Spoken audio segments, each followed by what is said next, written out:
Welcome, everybody, to another episode of Empowering Single Mothers. I'm your co-host, Lisa McHale, based out of Toronto, Canada, and this is my lovely co-host, Wendy Bloom, and we have a awesome guest over here that Wendy's going to introduce right now. Well, I'm really happy to be here today, and I am excited to listen and talk with this amazing published writer and editor. She also is a mental health and chronic illness patient advocate, and she's embracing single motherhood newly. And I'm really amazed by how she's stepping into that. And her name is Tara Mandarano. You got it. Thank you so much for having me. Absolutely. Welcome, welcome. So thrilled for you to be here. So right before we started recording, we were, again, just talking organically, authentically about like, what is the message of the day? And Tara started talking about, again, being newly minted single mom and everything. And true to form, my lovely co-host here had thought bubbles popping out of her head. And so, Tara, do you want to lead in, and then maybe Wendy can share her thought bubbles with us of what you want to share right before we started recording? Sure. So I was just saying that since single motherhood is still fresh and new to me, I'm still sort of kind of feeling my way. And what I've learned in the last 6 months or so since my separation is that I'm balancing a line with my daughter, I find, between being resilient for both myself and her, and also letting her see me be authentic. So sometimes, if I feel a bit emotional, not hiding that or trying to conceal that from her, and just to let her see that moms in general aren't superheroes. Although we're kind of pressured to be by society. And now as a single mother, I feel like that pressure is sort of amplified. And the way that I'm best dealing with it, like I said, is just trying to be resilient, but yet still real with her, and let her know that it's okay to express emotions and have feelings and admit that this is a hard time, and not just gloss over it all as if everything is kind of happy all the time. Mm-hmm. Yeah. So I've been a single mom on and off for 23 years. So I've had a little bit of experience with what you're talking about. Let's say every single day. And I just, in hearing you say that, I have actually a Mother's Day gift that my son my son created for me, and actually put me in a Superwoman costume with my head on it, and wrote a poem to me about being his hero. And in that, I really want to reflect on the actual poem. Somewhere in there, he talked about how he saw me struggle, and he saw me overcome every struggle. And so, yes, be real with your kids. Remember in the moments when you're feeling super low, that it's a good idea to not have your child be the one that you're leaning on. Definitely, find that safe boundary, because it is sometimes hard as a single mom to not lean on that person that you're closest to in the moment. However, being real and saying, I'm struggling right now, and I just need you to know that it's okay for me to struggle, and it's not your job to fix it for me. This is what I need from you, especially when you can see them struggling in what you're going through. Give them something that they can do and feel powerful in as you're struggling.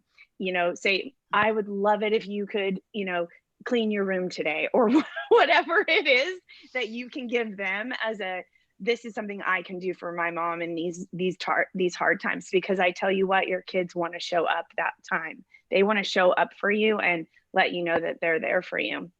And again, it's powerful to give your children an example of, yes, hard things happened, and I I did this to get through it. And they get to witness that, and they get to absorb and learn for themselves which skill sets they want to pick up from you, right? Yeah. So I think it was just so beautiful, that being vulnerable with your children, and looking at it as a way of teaching. So Yeah.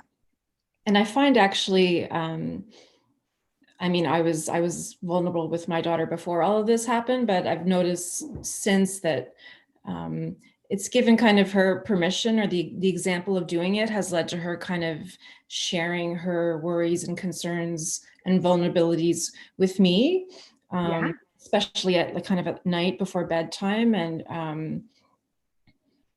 it means a lot to me that she feels safe enough to do that, and that, yes, it's a safe space for her. So yeah, I definitely think being vulnerable to a certain point and being open kind of encourages her to see that as normal, and then she's able to do it herself.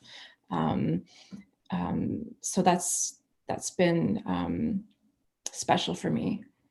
yeah, definitely giving more of an opportunity for bonding. Mhm. And that's beautiful. With regards to resilience, you had also mentioned, the pressure of society for moms to, be that hero and always, be able to fix things and show up in the moment's notice. It's like the bat light or whatever it is that makes Superman fly in. And we do expect ourselves often to show up that way. So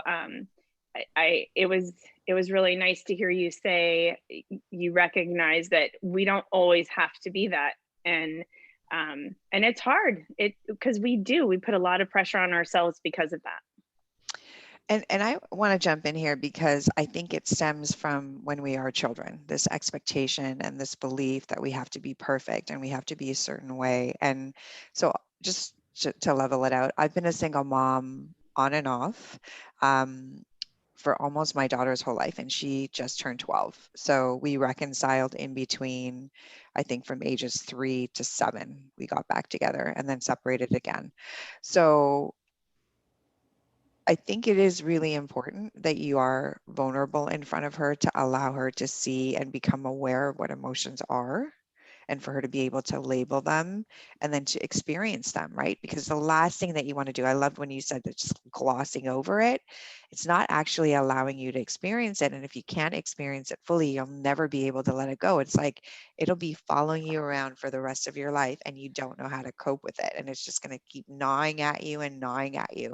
And that beautiful bonding moment before bed at 7 is so critical when they hit into like my zone right now, like 12, 13, 14. Like Wendy knows, she's got a teenage daughter. Like the building blocks that you're forming right now are so beautiful. Like I want you to be encouraged. Like I'm going to cry.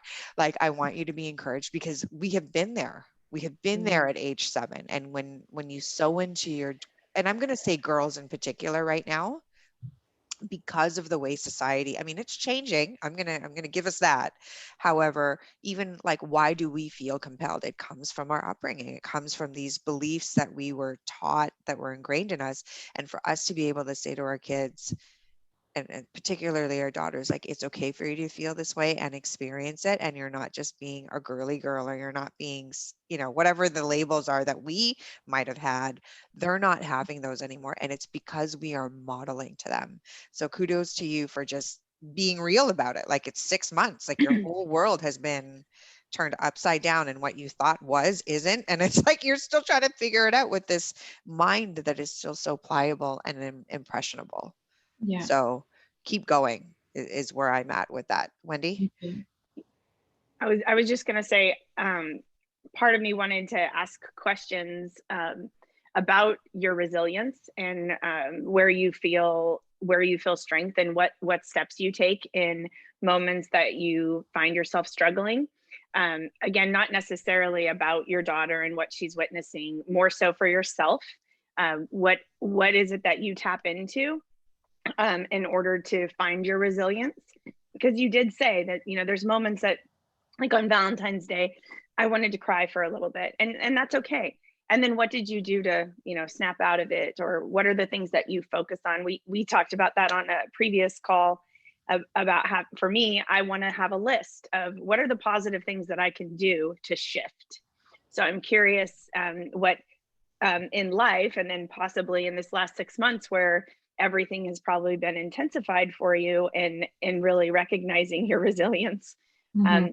What do you do in moments that challenge you? Well, sometimes it can feel extra challenging because I also I live with chronic pain. So I have fibromyalgia and I have a history of endometriosis. On top of that, I also have some mental health issues. So when you add those two components, and then motherhood, and then a separation, and then the icing on the cake of a pandemic, this has just been, by far the hardest 6 months of my life. And trying to kind of, take care of all of those things in terms of like my physical health, my mental health, my daughter. It has been completely overwhelming. And in terms of being resilient, that half the week that I don't have her, where she's with her dad, and I just want to say that he's an amazing dad, and he, is very engaged, and she loves being there, and she has a great relationship with him. Sometimes I take those 3 or 4 days and I just honestly devote them to sort of self-care, or just doing what I want to do if I can. I get out my Netflix list, which has too many titles on it to ever finish. I, listen to music. I get out my chocolate. I write. Obviously, writing is a huge outlet for me. So I find that getting my feelings on the page, getting them out of my head, off my chest, that's great therapy for me. And I try not to kind of beat myself up if I don't feel resilient on those days, where it takes, I still have to, there are so many of these feelings and waves still crashing over me all the time, as you guys would know, and, whatever, at the least expected moment, or something triggers you, or you see. For me, I'm still living in the marital home. So everything that's around me, is a potential like memory, or that kind of thing. So it's for me, it's just trying to kind of like refuel, be compassionate towards myself, do things that I like for pleasure. Like I love reading, I love psychological thrillers and memoirs. I just try to like build myself back up on those 3 or 4 days. And sometimes I'm feeling fine on those days and I don't need to do that. But if my daughter and I have had, a difficult time while she's here, whether on my end or her end, she has anxiety. So there's been lots to make her anxious over the last 6 months and the last year. Things like she finally went back to school today. So I'm hoping that will kind of put things into more of a routine. But we are both still navigating our way through this. And sometimes I will feel emotional, like you said, on Valentine's Day, or sometimes she will want to do something, or she remembers something that we did as a family and she doesn't understand why we can't do it. So it's just trying to have grace with myself too, and compassion. And this might sound ridiculous, because people talk about when they go on like Instagram, how they scroll for hours and they get lost. And I find that I'm not even scrolling through actual people's accounts. I'm scrolling through like just when you go to the search and it pops up all these different things it thinks you would like. And I'm just reading all these like inspirational messages. And it actually helps me sometimes even before bed, just to kind of read them or kind of say them to myself. And it's just little things like that. You mentioned the Valentine's party. That was like a deliberate plan on my half. on my part, because this is it's the first Valentine's, right? As they say, all the firsts are the hardest, right? Birthdays, Christmas, all that stuff. So I deliberately planned that as a way to try to make it fun and make it about me and my daughter, as opposed to like me and my husband and romantic love. And in the article that I wrote for Yahoo, I mentioned specific things that I wanted to do, like a elaborate treasure hunt and decorations and stuff. And I went to like the dollar store and just went to town. Something else that I did very early on, when you ask about resilience, I think it was maybe 2 or 3 weeks after the separation, and my sister, who's like my life coach, basically was like, with my daughter, she was like, plan things, have things ready to go when she comes back to you, so you feel like there's a bit of like a list of what you can do, and keep yourselves busy and keep it positive. And one day I just sat there and I realized that our two little like Bengal cats were turning 1 like the following week. And I sat there and I thought, let's throw a birthday party for them. Nice. Cute, Like cute. 3 weeks after, the worst day of my life. And I invited my parents. At that time, we could have our little social bubble. I invited my sister and her family, and they all came, and, the cats couldn't have cared less. But we had like cupcakes and decorations, and my daughter and I, like, we had little like cat ear headbands and stuff, and took pictures. And at the time I thought, like, is this just like ridiculous? Or I've never heard of anybody throwing like a birthday party for their cats. But my daughter really enjoyed it. It was also, I think, a way for me to show my family that I was obviously not 100%, but I was doing okay for what I was going through, and like having them come over and having it be kind of upbeat. And and then at the end of the day, it was also for myself, right? Mm-hmm. It was partly to take my mind off things, but also to show or to prove that, this has been devastating, but it hasn't completely steamrolled me. I'm still capable of being a good mom and doing something to make my daughter happy and making a memory with her, even if she sees it kind of as a silly one in years ahead. So that was a moment. And my sister mentioned it to me afterwards, and, took me aside and said, you know what, like, you're a really good mom that you would come up with this and do this, and just kind of try to make it a more festive environment when it's every other day is really, really hard. And that just meant the world to me, that she would recognize that and say that to me. Yeah, that's a beautiful way to push through, to push through something that was challenging. Something that came up for me as you're talking, which this is just, like for the audience, to ponder. I remember a lot of times when my kids were younger, and having that need to like fill their day or keep them occupied, Mm-hmm. And I thankfully, none of my children really had any evident anxiety issues. So I wasn't attempting to soothe anything.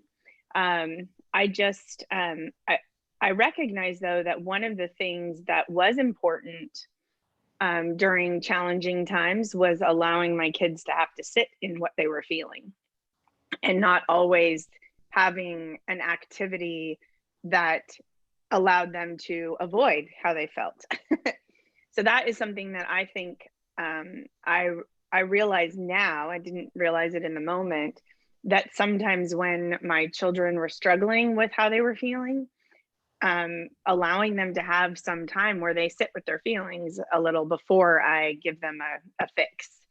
And I think that right now, with society and how many children are using electronics as their fix, it makes it super easy for you to not deal with how you feel and just immediately go to social media or a game or something like that. And so I really, for myself, recognize that in my kids now, where they're going to electronics, and I do it myself. I go to Facebook and be like, okay, I'm going to check out, and and that feels good, and Yeah. I'm not going to deal with this little monkey on my back. It's still going to be there when I get off of that social media session. So I just realized, when I was hearing you talk, yes, there are times when it is so good to give ourselves distraction, and so good for us to keep ourselves busy, to stay away from the muck. It's also good to build our skills of sitting with our feelings before we, distract. So I just wanted to say that. Yeah. That's totally valid. I don't know how many kids you have, but in my situation, I have an only child. Yeah. So this situation plus the entire like quarantines and lockdowns have been super, super hard, because whether it was when my husband was still here and we were both trying to work while she was like supposed to be doing remote learning and that kind of thing, or more recently when it's just been the two of us. Like you said, kids are attracted to electronics, and my daughter's only 7, and yet YouTube is her everything. And Yep. these certain characters and YouTubers that she watches and that kind of thing. I have noticed that's her escape, and I've had to keep an eye on it, because then it becomes a situation where that's all you want to do, right? The same could be said for us in social media. But I find she's also a child that is very much, what are we doing today? What's next? What are we doing after this? And that's super stressful. Like, I'm an introvert. I like the quiet things in life. I like time to myself. But she's more like, it soothes her to know if what's coming next, or if there's coming. Yeah. I think that's, so I try to balance that with her, because otherwise then it could become an issue where we both get stressed and we're both sitting there like, I don't know what to do. I don't, why don't you think of something to do? Like, I never asked my mom when I was a kid, what are we doing next? Right. But then I had a sister growing up, and we had each other, and times were different, right? Like parents were not as super involved in their kids' kind of every aspect of their life like it is now. But I find you have to find what works for your situation, but I agree definitely. Like, it has to be a mixture of both, and that she should sit with her feelings too, as much as she can, and as much as she's able to as a 7-year-old. She's very empathetic and has been great in terms of just can pick up maybe on a low mood, or come and sit with me or whatever. And we have this like cute little thing that I didn't intend for it to become a thing, but it has, where she was upset a few times over kind of sort of more minor things, not to do with the separation. And I quoted something that my aunt said to me when I had postpartum depression, and it just felt like I was in a totally different world. And I remember her showing up with like a supersized dairy milk chocolate bar. And she was like, whatever's happening in your life, whatever's wrong, chocolate always makes it better. And so a couple of times, like, we have these little mini ones in the fridge, and I would say like, oh, do you want a dairy milk, whatever? So I found her a few times coming up to me and saying, are you okay, mommy? Like, do you want a little dairy milk? That's cute. That's cute. That's beautiful. Yeah. I mean, like, we're not eating them all the time or whatever, and I don't offer it all the time, but it just struck me that she took sort of a technique that I was using to comfort her, and then kind of used it on me. So I like that. A couple of things that came up as I was just listening to you talk about your daughter and her anxiety and that sort of thing. And of course, I kind of relate it to my own children. So I was like, wow, I could totally suggest to my 2 daughters that they start doing video journals, because they're so into the, watching other people on, Snapchat and TikTok and all of that. what if I said, okay, sit with your feelings and, do a video journal and just talk to yourself and tell yourself, what you need to hear. And like, that could be something I could do that's technology based, and having them, get stuff out. So that could be something. And then one of my daughters is an artist. So I could totally say, all right, you're dealing with this. You don't want to talk to me. You're mad at me because I've taken your phone away. I would like you to, sit there and draw something that's related to your feelings. And, maybe those are some things that I'm thinking from this call. Thank you. That I could give them as potential ways that they could sit with their feelings. So anyway, Yeah. thanks. I wanted whether they'll do it or not, but yeah, you're right. For sure. Yes. just a couple of things. So like the importance of celebrating, I think is really cool that you're doing that. The importance of self-care is so critical also in building that, and very much like we're tailoring our strategies to our children. We also have to kind of give ourselves that too, right? So when you're saying that you're dealing with whatever you're dealing with, right, there's a list of things that mentally, physically, emotionally that you're going through. Your self-care routine is going to be different than say mine or Wendy's. I think that the care that we give to our kids is also um, customized, right? Like I'm also in a single parent situation. So I know for me, we have bubbled with another family, like close contact family, because it is just her and I, and they do make that exception for people like us, where if you are like by yourself, you can, because they recognize the impact on your mental health. And one of the things, in addition to like awareness, labeling, experiencing, and releasing, is like definitely this peace of mind square that Wendy and I talk about a lot. Like spiritually, how you're doing, physically, how you're doing, emotionally, how you're doing, mentally, how you're doing. And I might just pick one for the day to anchor on because it's what I need the most to just make it through the next moment. Right.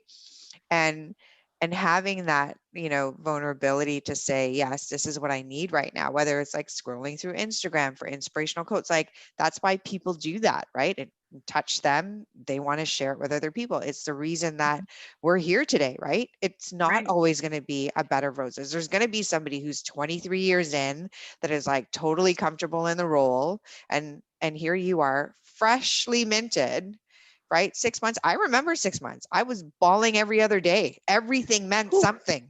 Okay. Everything meant something. Oh my goodness, the glass. Oh my goodness, the vacation. Oh my goodness, we did this together here. Like it was awful. And I think some days, even though it's been years, my daughter feels it, where she'll be triggered by something, and then we're in the same space. I gave birth to her. I'm going to feel it too, man. Like we're connected. There's no other way around it. And so I know we're like, we want to be timely here and whatever. So I just want to celebrate that you're doing a great job. You made it to today. Yeah. Okay. And sometimes that's the win, girl. You made Yeah, it it is. to today. And my favorite, I remember Wendy, I used to talk about this all the time. I would go into the bathroom and talk to myself for a minute. I'd be like, I just need 1 minute. I would lock that door and I would just, whatever, cry, stare at myself in the mirror and say, like, it's going to pass, or you've got, like, whatever it is that I needed to say to myself. I just needed a little bit of space to like be okay with whatever I was going through. And so I know that you also advocate for mental health, chronic illness. And can we speak a little bit to that? Because I do want to honor that, because I got to be honest with you. Like, I know how to deal with some of my stuff, and I'm really, really good at like asking for support, seeking out, like there's a resource here in Toronto called Families in Transition that gives out tons of workshops, tons of whatever, and they have pivoted to accommodate for the pandemic. What are some of the resources that you can recommend to other single moms that are in the same position that, might be specific to, again, chronic pain? Is that what you called it? Yeah. And then like Mental health. mental health. Well, thank you for bringing up that organization, because I didn't know about it, so I should check them out. In terms of my mental health or chronic pain, the resources that I have basically a psychiatrist out of Women's College in Toronto that I meet with once a month, a video call. I'd love to have like a psychologist as well on hand. I used to have that, but financially it's not really feasible right now. So it's kind of, I'm feeling sort of the loss of that. In terms of resources for pain, I don't really have any, to be honest. It's just something that I have to kind of deal with. Like, to give you an example, the last week or so, with like these snowstorms and changing weather for fibromyalgia, it really affects like my joints and my fatigue. So in terms of like resiliency in motherhood and that type of thing, the last few days I've had periods where I've been on the couch or in the bed for an hour or so because I'm in too much pain. And then that's another thing in the mix that I have to deal with as a single mother, because now I really miss tag teaming with my husband when he was here. When I had these flares in the past, he could say, oh, we'll go to the park for a few hours, or we'll do this or we'll do that. And now that's not there. So that like ever ready mom guilt, that's always ready to strike, that kind of really comes up during these chronic pain episodes. But I will say that it is super hard, and sometimes I don't reach out as much as I should when I'm in the mental health, when I'm having these low days, or when my daughter's not here and the loneliness starts to set in, that kind of thing. But it's just finding your own ways to sort of get through it. And for me, like I said, writing is huge. So I am very prolific and authentic on social media, and that's helps me kind of get some of my feelings out, and just other ways as well that just kind of get me through. So something came up for me with regards to your flare-up days. And again, your daughter's at a perfect age. I'm not sure how this will relate to children that are younger. However, I think with regards to her anxiety and liking to have an awareness of what to expect, maybe you can create something fun, because you're fun, I can tell. That's maybe a book that is, custom, that is things you can do when mommy's having a flare up, and maybe you can come up with some cool fun words with that, and she can go to that book. You can say, mommy's having a flare up, and can you go to your book? And maybe there's activities that are 45 minutes of something that she can do that gives you 45 minutes of I can lay down and take care of me for a minute. Yeah. That isn't scary or offsetting for her, because it's something you've planned for this. Mm-hmm. We know that these moments come, and again, allowing her to say, I have to take care of me, and you are your own person, and you are capable of spending 45 minutes doing something while mommy takes care of herself. Mm-hmm. I think that would be something that would be really awesome. And I have a girlfriend, which is one of the things I was going to ask you. Have you heard of the spoon theory? Yes. Okay. So I have a tattoo. I have a tattoo of the spoon on my body, because I support my I have quite a few friends with chronic illnesses, and so that it's in honor of them. However, when I was getting it, my son at the time, I think he was 16 or 17, and he was like, Mom, you're not getting a spoon tattoo. You don't have a chronic illness. This is ridiculous. And so like my girlfriend, who is the one who was getting a spoon tattoo at the same time as me, questioned him, and she was just like, why are you saying that? Why isn't she able to support me with this? And she's like, here, read this story. And my son's a borderline genius, and so he read this story like that, and he's like, that's it, Mom, you're getting a spoon tattoo. And I was like, okay, what changed? And he said, there's this line in there, Mom, and it says, it was the hardest thing I ever had to do, which was to slow down and realize wait, hold on. Sorry, I'm messing up my words. It was, I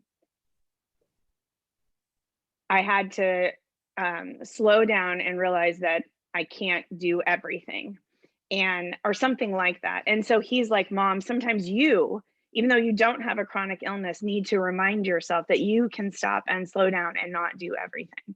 And so it's in honor of them, but it's also in honor of my son, reminding me that I don't have to be a superhero. Yeah. Yeah. It's great. Look at that. Wrap that up. I love it. I love it.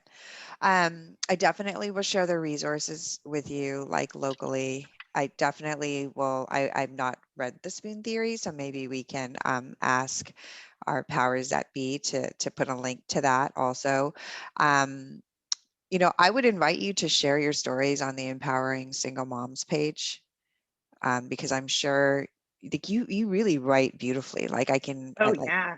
can really feel what you're going through, and I think if that's your way to cope, then I'm sure you're not alone, because I remember it vividly. I mean, and it's been years, twice over. You know what I mean? Like, so continue to do that and be encouraged. And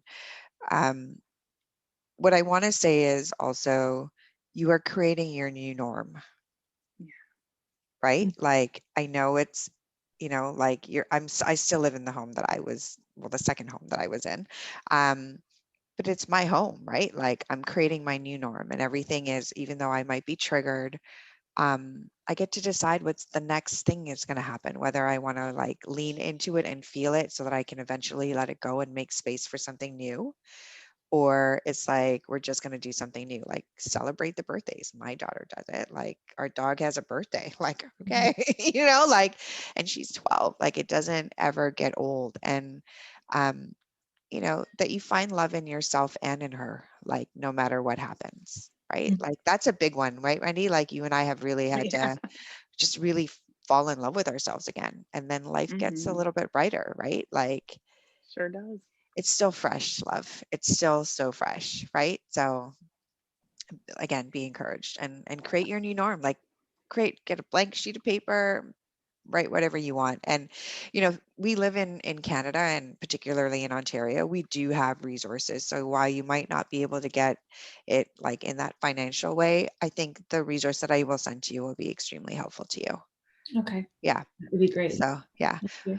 Wendy, I am good for right now. I would love to schedule another like session with you, like in the upcoming months, to see how you're progressing and to see how things are coming along for you guys, right? Like, Yeah, to, I think that would be fun. Yeah. yeah. And Anything that you want to share before we wrap up? I was just going to say, like, thank you to you both, because I also share a lot on Facebook, as I mentioned, and there are so many women, like, I cannot believe the number, who have gone through this in some form and another: separation, divorce, single mom. And to see them on the other side of that, to see them have come through it, and to, like, to read the wisdom of their comments, or the wisdom of what you're saying to me now, your insights, it means everything, because I want to be where you guys are, right? And I know it's a long process, and it's going to be a journey, and I'll get there eventually, but it gives me hope to see real life examples of mothers who have undergone this, and yet they've come out and they've made their new norm, and they're thriving, and they're capable, you're capable of being happy and fulfilled. So thank you for giving me a glimpse of what the other side looks like. I do want to say one thing, and that is, there is a topic that I think would be great to bring her back for. And maybe we can tap into the rest of the community. And that is, you made a comment about your daughter having struggles with not being able to do family activities. Yeah, that's a And big one. That's a big one. I am a big promoter of, when it's healthy, allowing for family activities after divorce. I'm a huge promoter of that. You And cohabitate, of course you I are. cohabitate, and I Like, make that work. It is not yeah, necessarily easy. yeah, I'm not saying, hey, everybody needs to do this. I know there are situations where it does not work. no, And however, You I love said the topic. he's an Yep. excellent father. He is engaged. If it's a struggle for you to be around him, then never mind, forget it. This isn't what I'm suggesting. However, there are ways that you can give that to your daughter if it's something you and your ex-husband can find a way to make that possible. And I would love to have a session that Yep. discusses that, like healthy ways that you can, do things together. And I just spoke with a man that has 4 kids, and he and his ex-wife agreed when they split up that all birthdays would be together and all Christmases would be together because neither of them wanted to miss out. Yeah. And so those are their commitments, that birthdays they celebrate together and Christmas they celebrate together. And again, that's not going to work for everyone. Mm-hmm. It is something that can inspire you to say, okay, well, maybe we will do, 1 3-day weekend, where there's no school, and we can say that that's a day that we're going to do something as a family, whether it's, and I say family, but because you were once a family and you're still connected. You're going to do a bike ride or a day at the beach or whatever you guys have available to you, but something that she can look forward to. And I'll tell you this, for me, one of my childhood traumas, which is why I am the way that I am, was that it wasn't okay for anyone to like my mom because my stepmom didn't say that that was okay. And so I did not have this ability for it to be okay for my parents to be good to each other. And so when I got to see that, I just thrived because, okay, it's all right for them to, interact.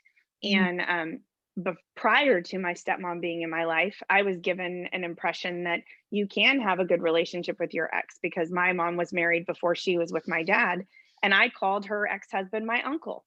He was my uncle because he was the father of my half siblings. So I Mhm. had both sides, and I know which one worked for me as a child. And that was, yes, adults that decide not to be married can still talk to one another in a civil way and actually be in the same room together. So that's what I've really strived to have for my kids. That doesn't mean that everyone needs to do that in any way, shape, or form. There's a lot of unhealthy situations where you do not want to do that, and that's okay. So anyway, I think that would be a good topic. Yeah, that would be great. And I'm of the same mind of you when it comes to that. And we did do that actually this last year for my daughter's birthday. My ex actually stayed over in the house because my daughter's wish was to wake up and have both of us here on her actual birthday. And we spent Yeah.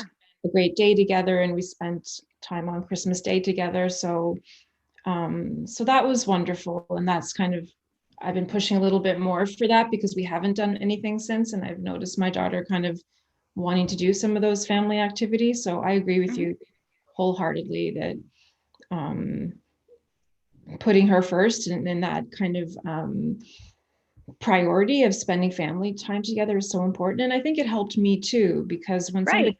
somebody says, I don't want to be married to you anymore, and you feel rejected and you feel like the person's not here, you feel like you're not a family anymore, right? You feel like this. Yep. And then everyone says, no, but you are still a family or whatever. But for me, like, the proof is in the pudding. If we actually do things together and spend time together or have dinner at like a drop off once a week, that is actually being us being a family, and that can only help all of us.